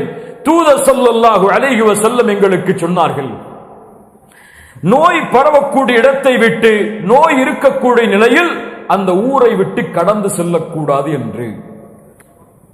நீங்கள் கலீஃபாவாக இருந்தாலும் தூதரின் நபிமொழி இதற்கு தடை விதிப்பதன் காரணமாக எந்த சஹாபாக்களும் நபித்தோழர்களும் நோயில் மரணிக்கிறார்களோ அவர்களோடு இருந்து அந்த நோயில் அல்லாஹ் நாடினால் மரணிப்பதையே நானும் விரும்புகிறேன். அபூ உபைதாவின் கடிதம். சுப்ஹானல்லாஹ், என்ன ஒரு தன்மை கட்டுப்படுதலில், என்ன ஒரு பொறுமை சோதனையில். இந்த நோயில் என்னுடைய உயிர் அகப்பட்டு மரணித்தாலும் சரி, என் தூதர் தடை செய்த விஷயத்தை நான் செய்ய மாட்டேன். கலீஃபா கட்டளையிட்டாலும், என் தாய் கட்டளையிட்டாலும், என் தந்தை கட்டளையிட்டாலும், என் நிறுவனம் கட்டளையிட்டாலும், என் உலகமே எதிர்த்தாலும் தூதருடைய ஒரு சுன்னாவிற்காக உயிர் துறப்பேனே தவிர அதை மீற மாட்டேன். இது நபித்தோழர்களுடைய வாழ்க்கை. இன்று ஹிஜாப் களையப்படுகிறது, தாடிகள் மழிக்கப்படுகிறது, ஆடைகள் மாற்றப்படுகிறது. ஒரு முஸ்லிம் தன்னை முழுவதுமாக மாற்றிக் கொள்கிறான். துன்யாவுடைய காரியம் வந்துவிட்டார். இவர்களைத்தான் அல்லாஹுடைய தூதர் சொன்னார்கள், ஒரு காலம் வரும், காலையில் முஃமினாக இருப்பான், மாலையில் காஃபிராகி விடுவான். மாலையில் காஃபிராக இருப்பான், காலையில் முஃமினாகி விடுவான். துன்யாவுடைய அற்ப கிரயங்களுக்காக அல்லாஹ்வின் மார்க்கத்தை விலை பேசுவான். துன்யாலாம் பாவந்தர். கூட படிக்கக்கூடிய தோழிகள் ஹிஜாபை வெறுத்தால் ஹிஜாப் எல்லாம் களையப்பட்டு விடும். இன்னைக்கு யார் வெறுத்தாலும் யார் விரும்பினாலும் ஹிஜாப் எல்லாம் இன்னைக்கு முஸ்லிம் சமூகம் பெரும்பான்மையா இல்ல மாஷா அல்லாஹ் அணிவது கிடையாது. ஒரு முஸ்லிம் பெண்ணுடைய போட்டோ வெளியே வந்தால் ஒரு பெரிய அருவருப்பு ஒரு காலத்தில் இருந்தது. என்னடா இந்த முஸ்லிம் பெண் போட்டோலாம் போடுறாளேன்னு சொல்லி இன்ஸ்டாகிராம் ஒரு ஆப் இருக்கு, பெரிய ஃபித்னா. உள்ள போய் பார்த்தீங்கன்னா அவ்வளவு முஸ்லிம் பெண்கள் ஹிஜாபை அணிந்து கொண்டு அவர்களை தாங்களே போட்டோ எடுத்து அப்லோட் செய்து அதை மக்கள் பார்த்து கமெண்ட் செய்து லைக் செய்வதை அவர்களே விரும்புகிறார்கள். சுப்ஹானல்லாஹ். கல்லூரிகளில் ஹிஜாபை கடைபிடிக்கக்கூடிய பெண்களுடைய எண்ணிக்கை மிக குறைவு. தாய் கண்டுகொள்வது கிடையாது, தந்தை கண்டுகொள்வது கிடையாது, யாரும் கண்டுகொள்வது கிடையாது. யாரும் அதற்கு தடை விதித்தாலும் தடை விதிக்கவில்லை என்றாலும் ஹிஜாப் எல்லாம் போச்சு. தொழுகை போச்சு, ஜும்ஆ போச்சு. ஒரு மிகப்பெரிய மாற்றத்திற்கு சமூகம் ஆளாகி கொண்டிருக்கிறது. இதையெல்லாம் தடுப்பதற்கோ அல்லது இதை எடுத்துச் சொல்வதற்கோ அறிவுரை சொல்வதற்கோ இருக்க வேண்டிய சமூகம் இந்த சமூகத்தில் இல்லையோ என்ற ஒரு கேள்வி வருகிறது. அல்லாஹ் பாதுகாப்பானா, அல்லாஹ் பாதுகாப்பானா. ஒருவர் செய்யும் பாவங்களால் அல்லாஹ் கோபமடைந்து இந்த சமூகத்தை அழிக்க நாடிவிட்டால் அந்த அழிவில் நாமும் உட்படுத்தப்படுவோம் என்பதை யாரும் மறந்துவிட வேண்டாம். அல்லாஹ் பாதுகாப்பானா. ஹிஜாப் இவ்வளவு கண்ணியமான விஷயம், இவ்வளவு கண்ணியமான விஷயம். அல்லாஹ் ரப்புல் ஆலமீன் பெண்களுக்கு ஆடையில் அல்லாஹ்வின் கட்டளையை கடைபிடிப்பதற்கு ஒரு வாய்ப்பை கொடுக்கிறார். ஹிஜாபை அணியுங்கள். ஆண்களுக்கு ஆடையில கட்டளை கிடையாது, இதுதான் நீங்க அணியணும் இதுதான் அணியக்கூடாதுன்னு சொல்லி யாருக்கும் சொல்ல முடியாது. அவர் விரும்பிய ஆடையை அவர் அணிந்து கொள்ளலாம். அவருக்கு எது பிடிக்குதோ அவர் போட்டுக்கொள்ளட்டும். அவருக்கு இந்த மாதிரி ஆடை தான் பிடிக்கும்னா அவர் போட்டுக்கொள்ளட்டும். அவருக்கு ஜீன்ஸ் பேண்ட் தான் பிடிக்கும்னா போட்டுக்கொள்ளட்டும். யார் தடை விதிச்சா? அவருக்கு விருப்பமான ஆடை அவர் அணிந்து கொள்ளட்டும். ஆனால் பெண்களுக்கு அல்லாஹ் ஆடையில் என் கட்டளையை கடைபிடியுங்கள் என்று சொல்லக்கூடிய ஹிஜாப் இன்னைக்கு பாருங்க சாதாரணமாயிடுச்சு. ஹிஜாபை களைஞ்சு தூக்கி போடுறதெல்லாம் கல்யாண நிகழ்ச்சியில் வந்தா ஹிஜாப்லாம் கிடையாது. கல்யாண நிகழ்ச்சியில ஹிஜாப் கிடையாது. முஸ்லிம் பெண்கள்கிட்ட ஒன்று கூடல் நிகழ்ச்சியில ஹிஜாப் கிடையாது. நாலு ஆண்கள் ஒன்று சேர்ந்துட்டாங்க குடும்பத்தில் சொன்னா மஹரம் எல்லாம் அங்க கடைபிடிக்கப்படுவது கிடையாது. எல்லா ஃபித்னாக்களும் வீடுகளிலும் குடும்பங்களிலும் தெருக்களிலும் ஊர்களிலும் பரவி வருகிறது, தடுப்பதற்கு ஆள் இல்லாமல். ஆனால் அழகிய முறையில் சொல்லப்பட வேண்டும், கண்ணியமான முறையில் சொல்லப்பட வேண்டும், மன விருப்பத்தோடு அவர்களும் மாற வேண்டும் என்ற எண்ணத்தில் சொல்லப்பட வேண்டும். தூதருடைய ஒழுக்க முறை அழைப்பு பணியில் அதைத்தான் நமக்கு சொல்லுகிறது. உடனே ஒரு பொண்ணு ஹிஜாப் போடலைன்னா நரகத்துக்கு போயிடுவ, நீ போய் அவ்வளவுதான் உனக்கு அல்லாஹ்வுடைய சாபம் உண்டாகும் சொல்லி அழைப்பு பண்ணி செய்யக்கூடாது. அது முறையல்ல. கண்ணியமான முறையில் ஒழுக்கத்தோடு பாசத்தோடு நேர்மையோடு அந்த பெண்ணுக்கு எந்த முறையில் சொன்னால் அந்த பெண் விரும்புவாளோ அந்த முறையில் சென்று அழைப்பு பணி செய்து அந்த பெண்ணை அதிலிருந்து காப்பாற்ற குடும்பத்தார்கள் முயற்சி செய்ய வேண்டும். அல்லாஹ் ரப்புல் ஆலமீன் நேர்மையை தருவானாக. இந்த பொறுமையை கடைபிடியுங்கள். சோதனையின் காலம், எங்கு சென்றாலும் முஸ்லிம்கள் சோதிக்கப்படுவார்கள். ஒரு விமான நிலையத்துக்கு போனா முஸ்லிமாக இருந்தால் தோற்றம் இருந்தால் உனக்கு 1 மணி நேரம் இமிகிரேஷன் நிற்க வேண்டிய சூழ்நிலை ஏற்படும். பொறுமையாக இரு. உன் சமூகம் அப்படி பாதிக்கப்பட்டிருக்கிறது. பொறுமையோடு, கோபம் கொள்ளாதே, வெறுப்பை காட்டாதே, உன்னுடைய ஆக்ரோஷமான தன்மை அங்கே வெளிப்படுத்தாதே. பொறுமையோடு. ஹிஜாப் அணிந்தால் சோதனை வருகிறதா? பெண்ணே பொறுமையாக இரு.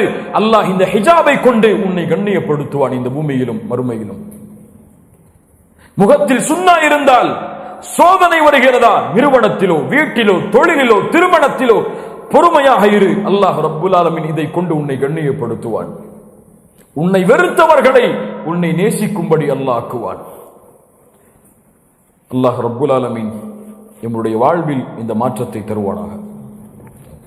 இந்த நிலைமைதான், இந்த செயல்கள் தான் எம்மை அழைத்து செல்லும் மரண நேரத்திலும் அல்லாஹுடைய கட்டளைக்கு கட்டுப்படுவதோடு. யார் எப்படி வாழ்கிறாரோ அப்படித்தான் மரணமாவார், எப்படி மரணிக்கிறாரோ அப்படித்தான் மறுமையில் எழுப்பப்படுவார். அல்லாஹுடைய தூதர் ஸல்லல்லாஹு அலைஹி வஸல்லம் உடைய ஹதீஸ், இன்னல்லதீன காலு ரப்புனா அல்லாஹு ثم استقاموا تتنزل عليهم الملائكة. யார் ஈமான் கொண்டு உறுதியை அதில் கடைபிடிக்கிறார்களோ மரண நேரத்தில் மலக்குகள் இறங்கி வருவார்கள். அல்லா தகாஃபு பயம் கொள்ளாதே, வலா தஹ்ஸனு கவலை கொள்ளாதே, வஅப்ஷிரு பில் ஜன்னத்தி அல்லதி குன்தும் துஅதுன். உனக்கு வாக்களிக்கப்பட்ட நிரந்தரமாக தங்கப் போகிற சொர்க்கத்தை குறித்த நற்செய்தியை பெற்றுக்கொள் என்று அவனிடத்திலே கூறுவார்கள். யுஸப்பித்துல்லாஹு அல்லதீன ஆமனு பில் கௌலி ஸாபிதி ஃபில் ஹயாத்தித் துன்யா வ ஃபில் ஆখিরা. யார் ஈமான் கொண்டு நல்ல அமல்களை செய்கிறார்களோ அவர்களுக்கு இந்த பூமியிலும் மறுமையிலும் அவர்களுடைய வார்த்தையில் அல்லாஹ் உறுதியை ஏற்படுத்துவான். பூமியில் எப்படி அல்லாஹ் உறுதி ஏற்படுத்துவான்? வார்த்தைகளில். மறுமையில் எப்படி அல்லாஹ் வார்த்தைகளில் உரிமை ஏற்படுத்துவான்? முஃபஸ்ஸிர்கள் விளக்கம் சொன்னார்கள். பூமியில் அவனுடைய மரணிக்கும் நேரத்தில் யார் இறுதி தருவா இல்லா இலாஹ இல்லல்லாஹ் என்ற வார்த்தையோடு மரணிக்கிறாரோ அவர் சொர்க்கம் செல்வார்.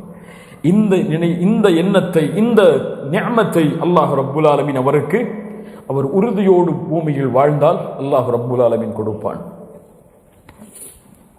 உறுதி. கண்ணியத்துக்குரியவர்கள், அல்லாஹ்விடத்திலே கரமேந்தி கேளுங்கள் இந்த உறுதியை.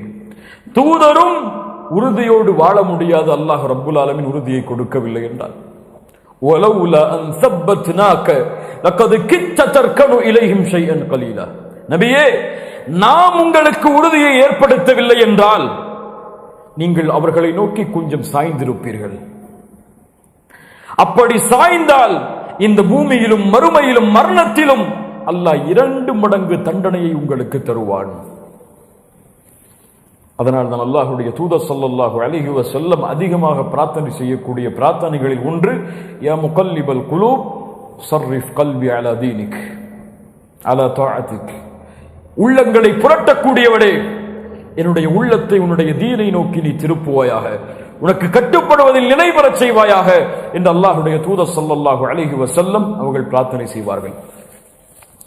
இறுதியாக இந்த கொள்கை உறுதியை, குணத்தின் உறுதியை பெற வேண்டும் என்றால் சில வழிமுறைகள். முதலாவது,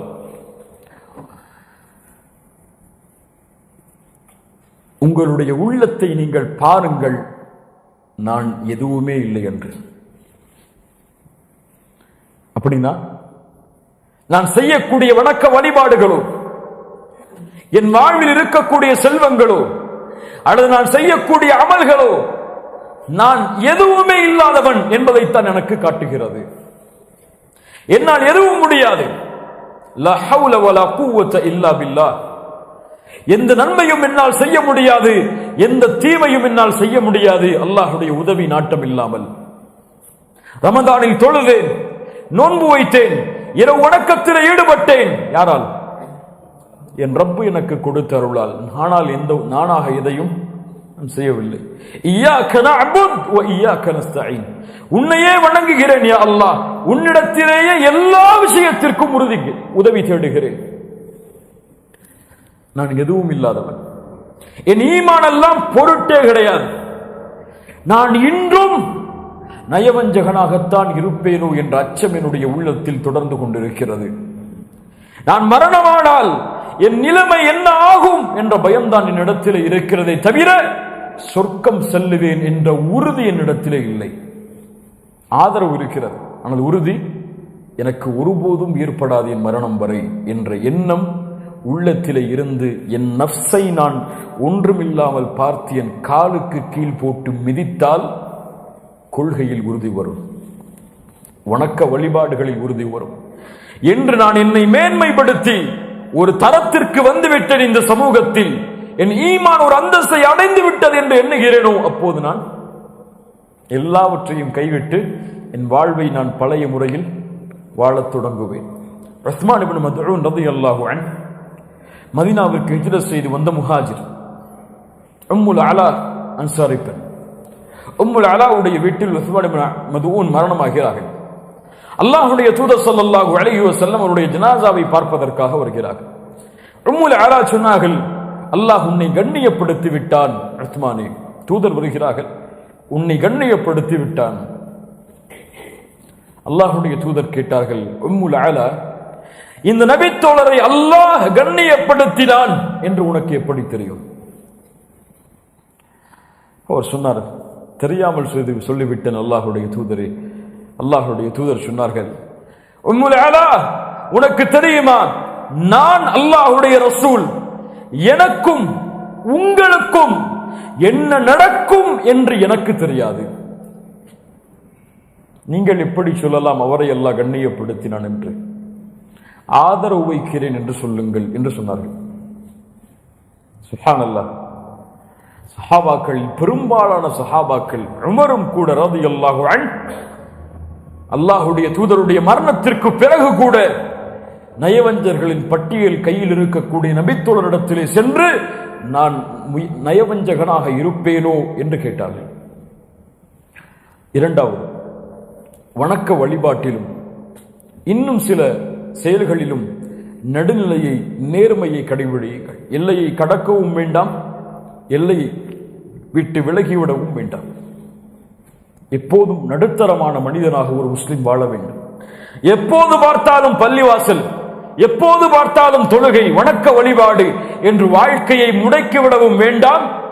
எப்போது பார்த்தாலும் தொழில், வருமானம், செல்வம் என்று குடும்பத்தார்களோடு ஓடிவிடவும் வேண்டாம், ஒதுங்கிவிடவும் வேண்டாம்.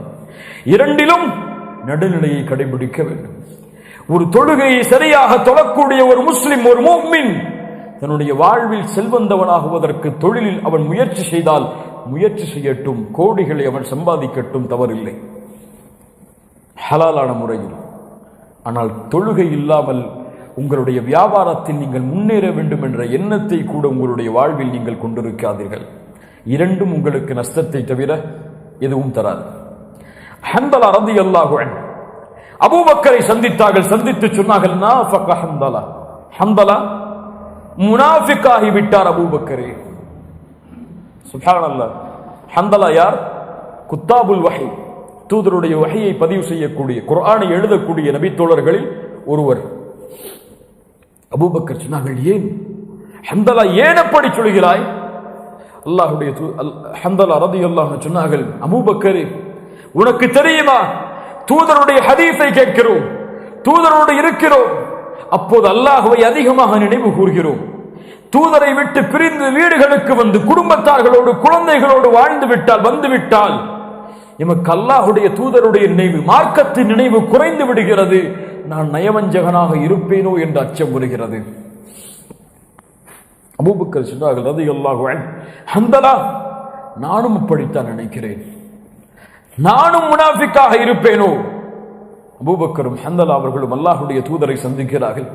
அபூபக்கர் இடத்து அல்லாஹ்வுடைய தூதர் ஸல்லல்லாஹு அலைஹி வஸல்லம் இடத்திலே ஹந்தலா அவர்களும் அபூபக்கரும் சொன்னார்கள், இந்த செய்தியை, நாங்கள் முனாஃபிக்காக விட்டோம் என்று பயப்படுகிறோம்.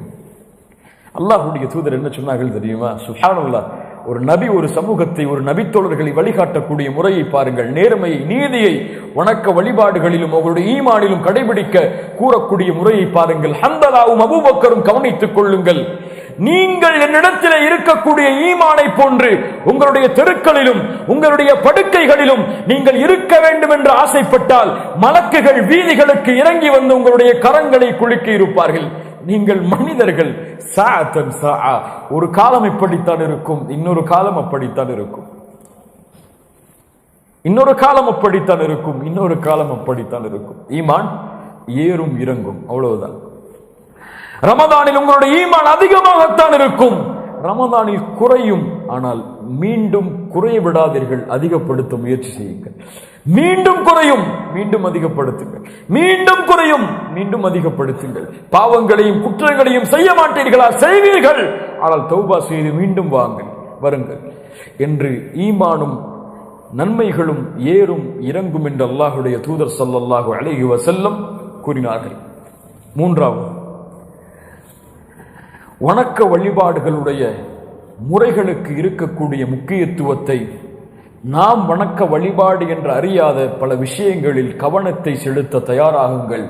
அல்லாஹ் ரப்புல் ஆலமீன் உறுதியை எம்முடைய வாழ்வில் ஏற்படுத்துவான். எம்முடைய பாதங்களை அல்லாஹ் பலப்படுத்துவான். எதில் ஒரு முஸ்லிம் தன்னுடைய வாழ்வில் இந்த உலகத்தார்களுக்கு எடுத்து காட்டக்கூடிய மனிதனாக வாழ வேண்டும். உலகத்தார்கள் வெறுக்கக்கூடிய ஒரு மனிதனாக ஒரு முஸ்லிம் வாழ்ந்துவிடக் கூடாது.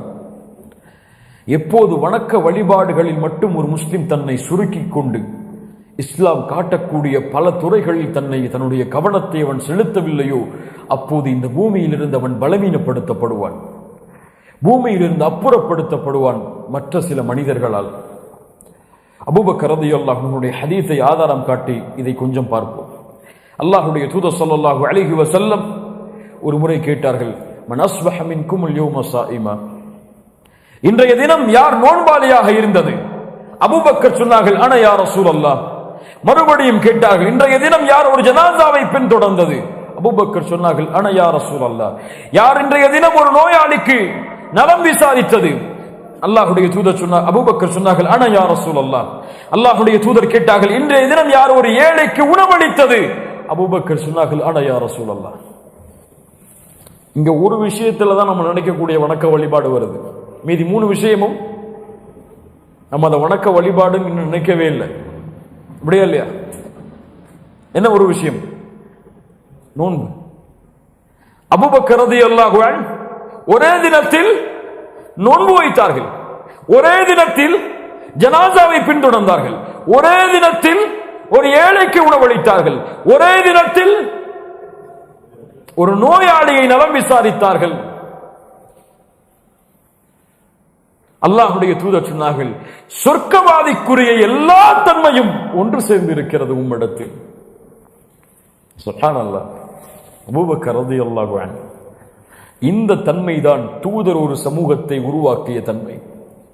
ஒரு முஸ்லிம் எல்லா துறைகளிலும் கொடிகட்டி பறக்க வேண்டும். ஆம், கல்வியிலா முதல் தரத்திற்கு அவர் முயற்சி செய்ய வேண்டும், தொழிலிலா முதல் தரத்திற்கு அவர் முயற்சி செய்ய வேண்டும், குணத்திலா முதல் தரத்திற்கு முயற்சி செய்ய வேண்டும், உலகத்தில் மனிதநேய செயல்பாடுகளா முதல் தரத்திற்கு அவன் முயற்சி செய்ய வேண்டும் என எல்லா துறைகளிலும் அவன் முயற்சி செய்ய வேண்டும். தூதர் காட்டிய வழிமுறைகளுடைய எல்லா அம்சங்களையும் வாழ்க்கையில் செயல்படுத்த அவன் தயாராக வேண்டும். ஒரு முஸ்லிம் சோம்பேறியாக இருக்க மாட்டான். ஒரு முஸ்லிம் சோம்பலை தன்னுடைய உடலிலும் அழகிலும் வெளிப்படுத்த மாட்டான். அப்படியா இல்லையா?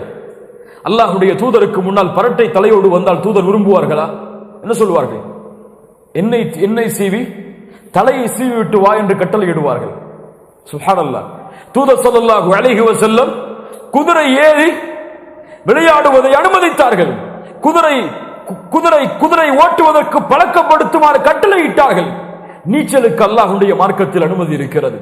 உடலை திரகாத்திரமாக வைப்பதற்கு அல்லாஹ்வுடைய மார்க்கத்தில் அனுமதி இருக்கிறது. இன்று ஆரோக்கியம் அந்த பகுதியெல்லாம் மார்க்கத்தில் கடைபிடிக்கப்படுவது கிடையாது. விளையாட்டுகள் இந்த பகுதியெல்லாம் மார்க்கத்தில் சுன்னாவின் அடிப்படையில் கடைபிடிக்கப்படுவது கிடையாது. மனிதநேய செயல்பாடுகள் கடைபிடிக்கப்படுவது கிடையாது. முஸ்லிம் சமூகத்துடைய மனிதநேய செயல்பாடுகள் என்றால் கடைபிடிப்போம். பிற சமூகத்துடைய மனிதநேய செயல்பாடுகள் என்றால் இன்னும் முஸ்லிம் சமூகம் அதில் அதிகமான கவனத்தை செலுத்துவது கிடையாது. இல்ல மாஷா அல்லாஹ், அல்லாஹ் பாதுகாத்தவர்களை தவிர. இது போன்று கடமை என்று நாம் எண்ணக்கூடிய விஷயங்களை கவனம் செலுத்தி கடமை என்று நாம் எண்ணாத விஷயங்களுக்கு மார்க்கம் அனுமதித்த முறையில் எம்மை வளர்த்துக் கொள்வது, இதுதான் முஸ்லிம் சமூகம் மேம்படுகிறது என்ற அர்த்தமாகும். எதுவும் தவறு கிடையாது. தீனில் ஹலாலான வழியில் அதை செயல்படுத்தும் போது அல்லாஹ் ரப்புல் ஆலமீன் புரியக்கூடிய ஆற்றலை, அறியக்கூடிய ஆற்றலை எமக்கு தருவானாக. இந்த செயல்பாடுகள் தான் எம்முடைய வாழ்விலும் எம்முடைய மரணத்திலும் இம்மையிலும் மறுமையிலும் ஒரு முஸ்லிம் சமூகத்தை பிரதிபலிக்க வைக்கும் முஸ்லிம் சமூகமாக.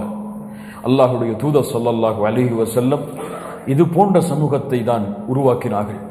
தொழுகையில் மட்டும், துஆவில் மட்டும், குர்ஆனை ஓதுவதில் மட்டும், குர்ஆனை மனனம் செய்வதில் மட்டும் இன்னும் மார்க்கத்தில் உள்ள சில வணக்க வழிபாடுகளில் மட்டும் அல்லாஹுடைய தூதர் ஸல்லல்லாஹு அலைஹி வஸல்லம் சமூகத்தை வளர்த்தெடுக்கவில்லை, வார்த்தெடுக்கவில்லை. எழுத்தாளர்களை அல்லாஹுடைய தூதர் ஸல்லல்லாஹு அலைஹி வஸல்லம் உருவாக்கினார்கள். பந்தயம் செய்து வெற்றி பெறுபவர்களை அல்லாஹுடைய தூதர் ஸல்லல்லாஹு அலைஹி வஸல்லம், குத்து சண்டையை சொல்றேன், செய்து வெற்றி பெறக்கூடிய சமூகத்தை, ஆரோக்கியமான சமூகத்தை அல்லாஹுடைய தூதர் ஸல்லல்லாஹு அலைஹி வஸல்லம் உருவாக்கினார்கள். போரை வழிநடத்தக்கூடிய திறமையுடையவர்களை அல்லாஹுடைய தூதர் ஸல்லல்லாஹு அலைஹி வஸல்லம் உருவாக்கினார்கள். பல மொழிகளை பேசக்கூடிய திறமையுடையவர்களை அல்லாஹுடைய தூதர் ஸல்லல்லாஹு அலைஹி வஸல்லம் உருவாக்கினார்கள். குணங்களில் பிற சமூகத்திற்கு உதவி செய்யக்கூடிய சமூகத்தை, பிற சமூகத்தார்களுடைய மனிதாபிமான செயல்களில் பங்கு கொள்ளக்கூடிய மக்களாக அல்லாஹுடைய தூதர் ஸல்லல்லாஹு அலைஹி வஸல்லம் உருவாக்கினார்கள். ஒரு காஃபிர், ஒரு யூதனின் ஜனாசாவிற்கு அல்லாஹுடைய தூதர் எழுந்து நின்று சொன்னார்கள், அவரும் மனிதர் தான் என்று. இந்த பகுதிகள் எல்லாம் இஸ்லாமிய மார்க்கத்திலிருந்து மறைக்கப்பட்டு விட்டது. இதை வெளிப்படுத்த வேண்டிய காலம் நாம் இப்போது சந்திக்கின்ற இந்த காலம். இந்த பகுதிகளை எம்முடைய வாழ்வில் செயல்படுத்தி இந்த உலகத்திற்கு இதுதான் இஸ்லாம் என்ற பிம்பத்தை நாம் காட்டவில்லை என்றால், இந்த இஸ்லாமிய மார்க்கத்தின் மீது போடப்பட்ட பழிச்சொல்லை எந்த உரைகளும், எந்த எழுத்துகளும், எந்த போராட்டங்களும் அழிக்க முடியாது, நீக்க முடியாது. அல்லாஹ் ரப்புல் ஆலமீன் இந்த விஷயத்தில் புரிதலை தருவானாக. அல்லாஹ் ரப்புல் ஆலமீன் கேட்ட விஷயங்களை எம்முடைய வாழ்வில் செயல்படுத்துவதற்கு வாய்ப்பை தருவானாக. வெள்ளிக்கிழமையாக இருந்தாலும் இவ்வளவு சிரமம் எடுத்து இவ்வளவு மக்கள் இந்த நிகழ்ச்சிக்கு வருகை தந்ததற்கு அல்லாஹ் ரப்புல் ஆலமீன் உங்களுக்கு அல்லாஹ் விரும்புகின்ற கூலியை அவன் விரும்பக்கூடிய முறையில் உங்களுக்கு தருவானாக. அல்லாஹ்விற்காக உங்கள் எல்லோர்களையும் நேசிக்கிறேன். அல்லாஹ் ரப்புல் ஆலமீன் இந்த நேசத்தோடு இந்த அழைப்பு பணியில் நம்முடைய மரணம் வரை பயணிக்கக்கூடிய வாய்ப்பை அல்லாஹ் ரப்புல் ஆலமீன் எமக்கு தருவானாக. பாவங்களில் இருந்து அல்லாஹ் பாதுகாத்து வணக்க வழிபாடுகளிலும் மார்க்கம் காட்டக்கூடிய எல்லா முறைகளிலும் சரியான முஸ்லிம்களாக வாழ்ந்து மரணிப்பதற்கு அல்லாஹ் ரப்புல் ஆலமீன் எமக்கு உதவி செய்வானாக. அகூலு கௌலி ஹாதா அஸ்தக்ஃபிருல்லாஹ் லீ வலக்கும். அஸ்ஸலாமு அலைக்கும்.